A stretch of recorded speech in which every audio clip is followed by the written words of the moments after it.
You will hear a telephone conversation about studying abroad. You should answer the questions as you listen because you will not hear the recording a second time. First, you have some time to look at questions 1 to 6.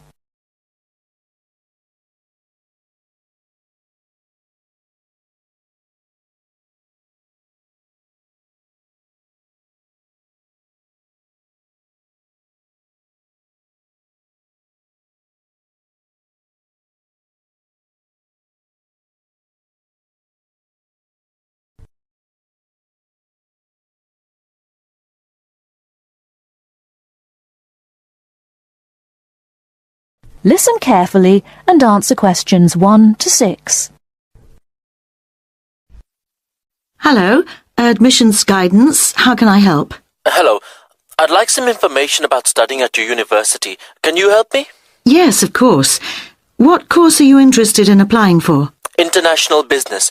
I already have a first degree from a university in my country. Fine. So you'd want to do a master's level course? Yes, that's right. Okay. We offer an MIB course. That's a 12-month full-time course. I can send you details of that course, or you can download a PDF file from our website. Could you put it in the post, please?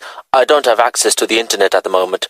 Could you tell me what qualifications I need for that course? Yes, for the MIB, you need a first degree. The minimum qualification is a 2-1 or a first. Okay. And in English language, you need a score of 7 or above in Ielts. That's not a problem. I have a 9. That's fine. Could you tell me the course hours and the semester dates, please? Yes, there's a total of 10 hours of lectures, seminars and tutorials a week, and there's an extended stay abroad at the beginning of the second semester.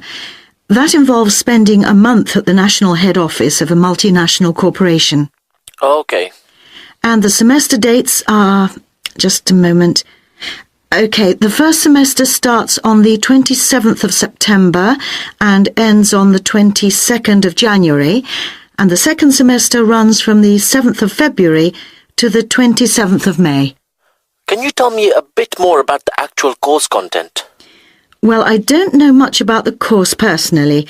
I'm an admissions officer, but I can read the course description for you if you like. If you need to know more about the academic side, you'll need to speak to the course tutor. Thanks.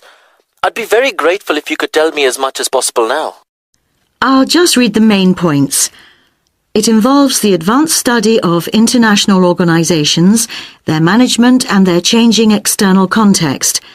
Students develop their ability to apply knowledge and understanding of international business to complex issues, both systematically and creatively, to improve business practice. Thank you very much. You're welcome.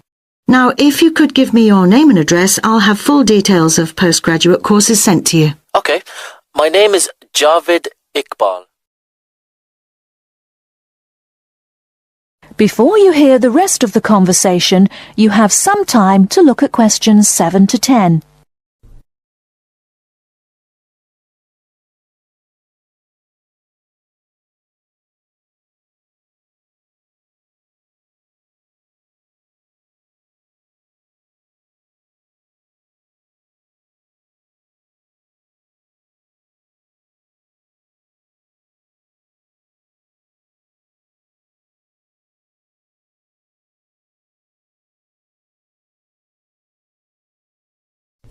Now listen and answer questions 7 to 10. Okay. My name is Javed Iqbal. That's Javed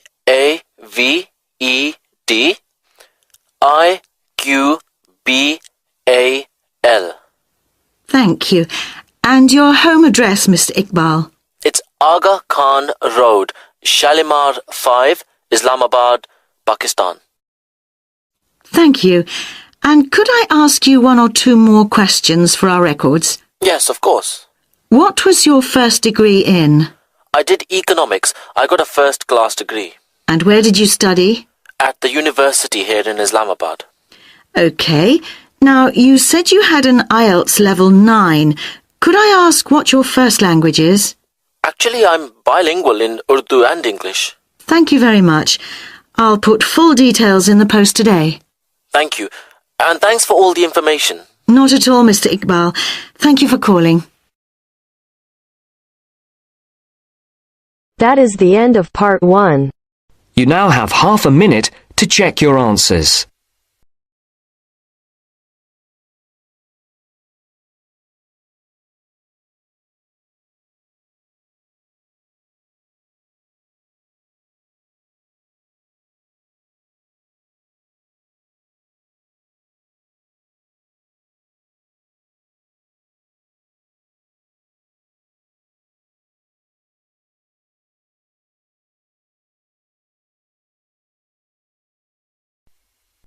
Part 2.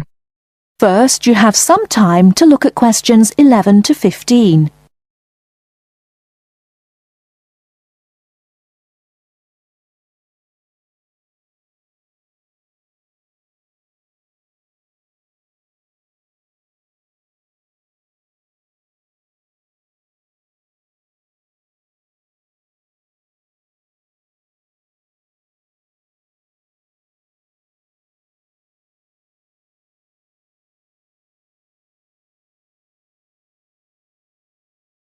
Now, listen carefully and answer questions 11 to 15. Thank you very much for inviting me here today. I understand that you all own your own home, and some of you may be interested in buying additional property here in the city, so I hope you will find the information I am going to share with you useful and informative.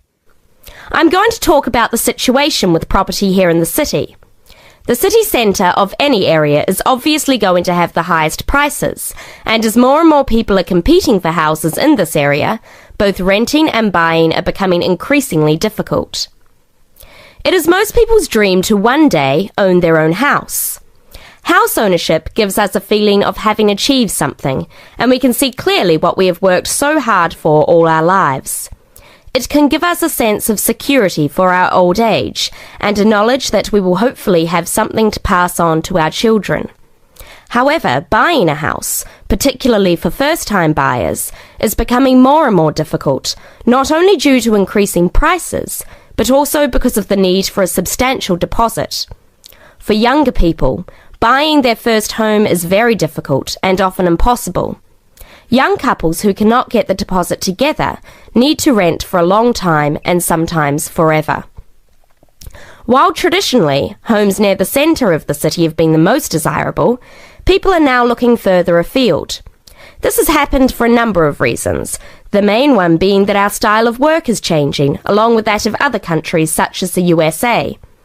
In certain professions, for example sales and computing, it is no longer necessary for people to be based in an office full-time. More and more people are beginning to work from home, which means they can avoid the hustle and bustle of rush hour traffic jams into work and have more freedom to choose to live in a more rural and peaceful location. My company deals with finding property for both purchasers and renters in the city area. One of my main roles within the company is to find investment properties for people who wish to plan ahead for their future.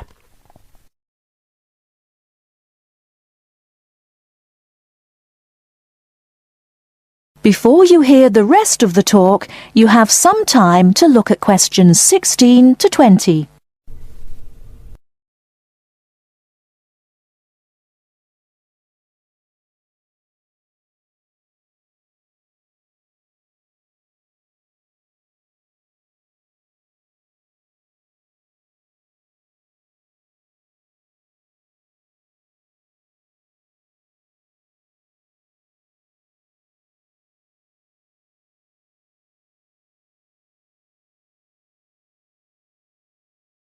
Now listen and answer questions 16 to 20.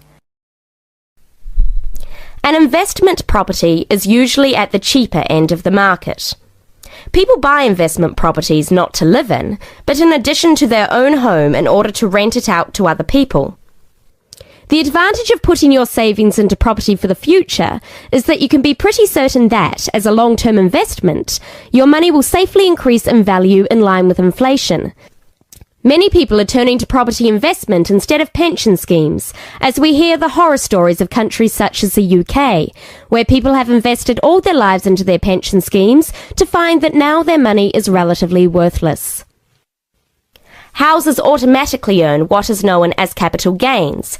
That is, for every year you own the property, it becomes more valuable and often gives a better rate of interest on your money than most banks do.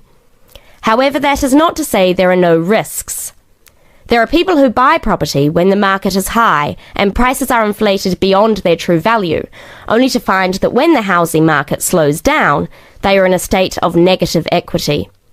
Negative equity is a situation that arises when you owe more for the house than the house itself is worth. In short, the best advice is to be aware of the ups and downs of the housing market. Property investment, if handled correctly, can be enormously satisfying. I hope that this has given you an insight into the basics of the property market. Thank you for listening. Please raise your hand if you have any questions and I will try to be of assistance. That is the end of part 2. You now have half a minute to check your answers.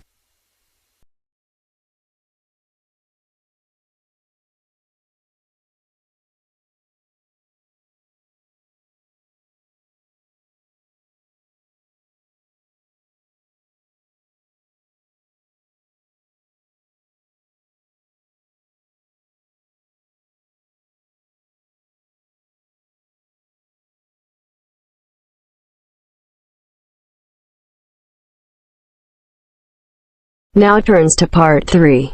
Part 3. You will hear two students discussing a project they have to do as part of a literature course on great books. First, you have some time to look at questions 21 to 25.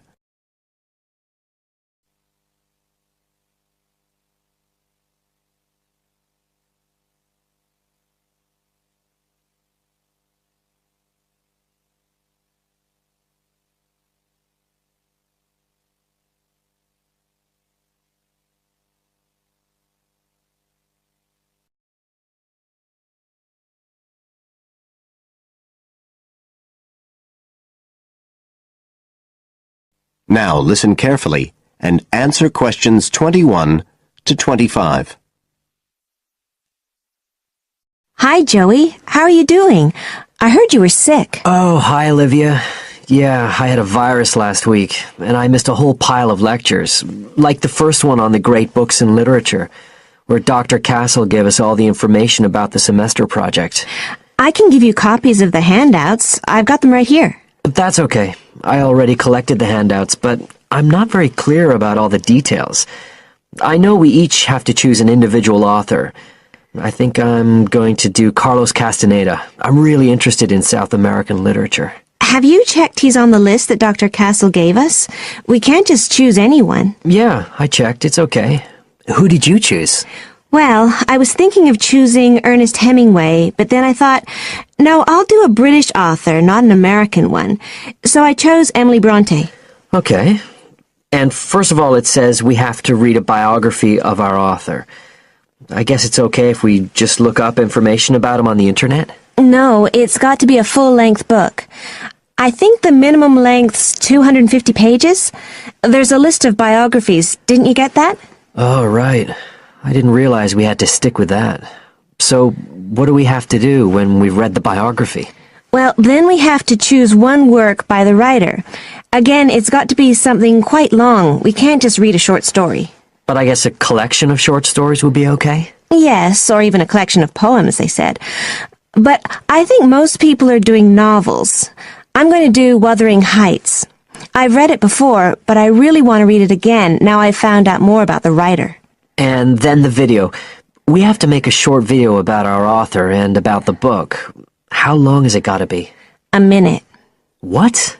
Like 60 seconds? And we got to give all the important information about their life and the book we choose? Well, you can't do everything. I wrote it down somewhere. Yes, Dr. Castle said we had to find or write a short passage that helps to explain the author's passion for writing, why they're a writer. So we can back this up with reference to important events in the writer's life, if they're relevant. But it's up to us, really. The video's meant to portray the essence of the writer's life and the piece of writing we choose. So when we read the biography, we have to think about what kind of person our writer is. Yes, and the historical context and so on. So for my writer, Emily Bronte, the biography gave a really strong impression of the place where she lived and the countryside around. Right. I'm beginning to get the idea. Before you hear the rest of the talk, you have some time to look at questions 26 to 30.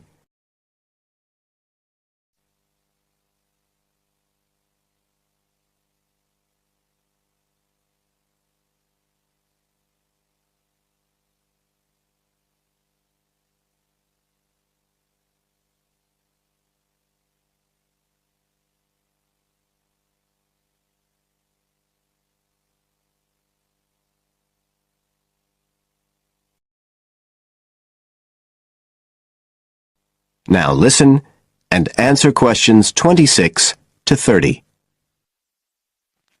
Can I check the other requirements with you? Sure. The handout said after we'd read the biography, we had to read the work we'd chosen by our author and choose a passage that's typical in some way, that typifies the author's interests and style. Yes, but at the same time, it has to relate to the biographical extract you choose. There's got to be some sort of theme linking them. Okay, I'm with you. And then you have to think about the video.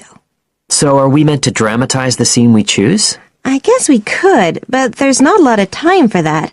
I think it's more how we can use things like sound effects to create the atmosphere, the feeling we want. And presumably visuals as well?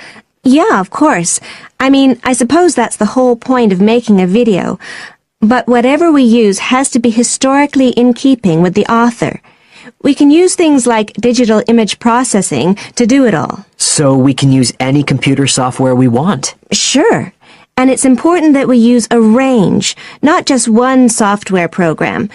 That's actually one of the things we're assessed on. Okay. Oh, and something else that's apparently really important is to keep track of the materials we use and to acknowledge them. Including stuff we download off the internet, presumably? Yeah, so our video has to list all the material used with details of the source in a bibliography at the end. Okay. And you were talking about assessment of the project. Did they give us the criteria? I couldn't find anything on the handout. Sure.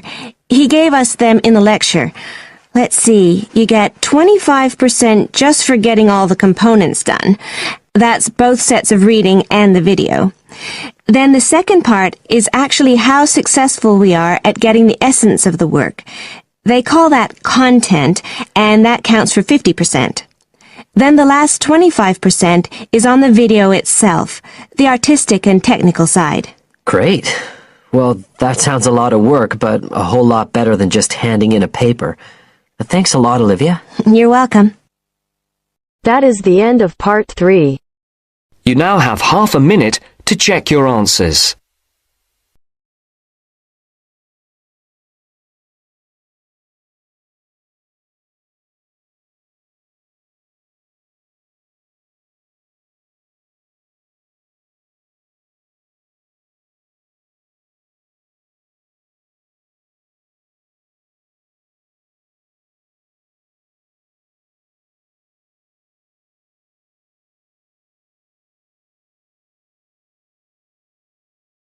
Part 4.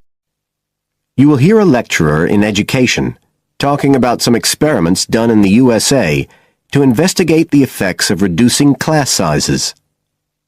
First, you have some time to look at questions 31 to 40.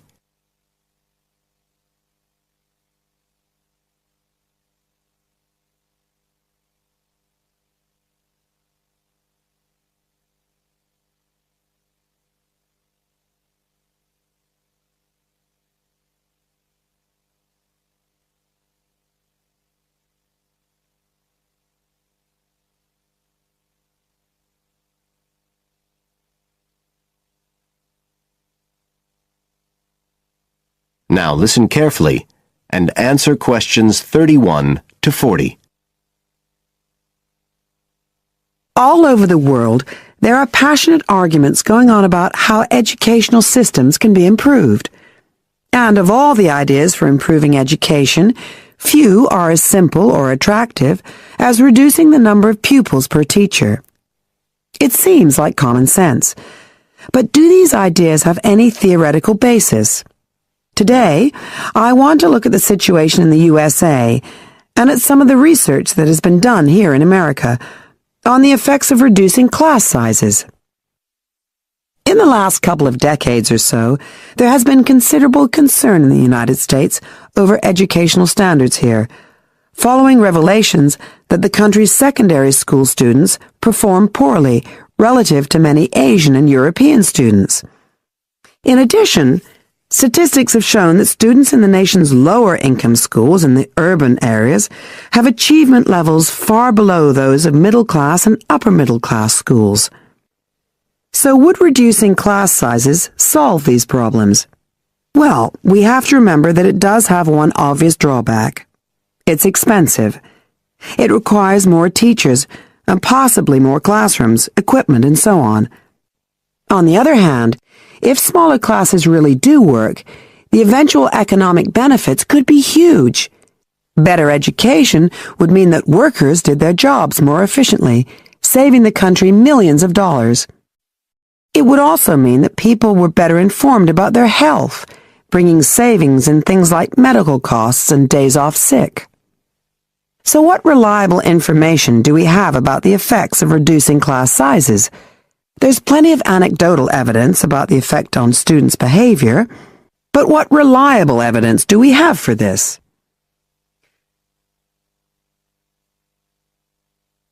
Let's have a look at 3 research projects that have been carried out in the USA in the last couple of decades or so. The first study I'm going to look at took place in the state of Tennessee in the late 1980s. It involved some 70 schools. In its first year, about 6,400 students were involved, and by the end of the study, 4 years later, the total number involved had grown to 12,000. What happened was that students entering kindergarten were randomly assigned to either small classes of 13 to 17 students or regular-sized classes of 22 to 26. The students remained in whatever category they had been assigned to through the 3rd grade, and then, after that, they joined a regular classroom. After the study ended in 1989, researchers conducted dozens of analyses of the data. Researchers agree that there was significant benefit for students in attending smaller classes, and it also appears that the beneficial effect was stronger for minority students. However, there's no agreement on the implications of this. We still don't know the answer to questions like how long students have to be in smaller classes to get a benefit, and how big that benefit is, for example. The second project was much larger and took place in California. Like the Tennessee study, it focused on students from kindergarten through to grade 3, but in this case, all schools throughout the state were involved. The experiment is still continuing, but results have been very inconclusive, with very little improvement noted. And the project has in fact also had several negative aspects. It meant an increased demand for teachers in almost all California districts. So the better-paying districts got a lot of the best teachers, including a fair number that moved over from the poorer districts. And there were a lot of other problems with the project. For example, there weren't any effective procedures for evaluation.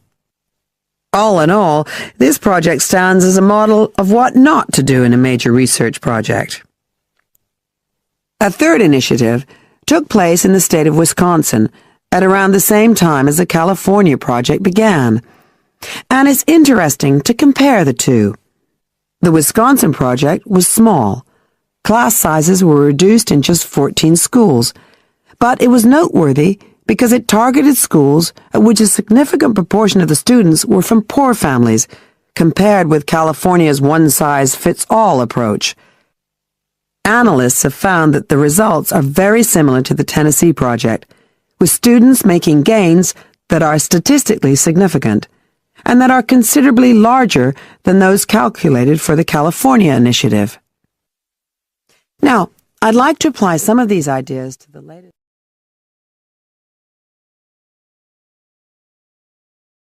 That is the end of part 4. You now have half a minute to check your answers.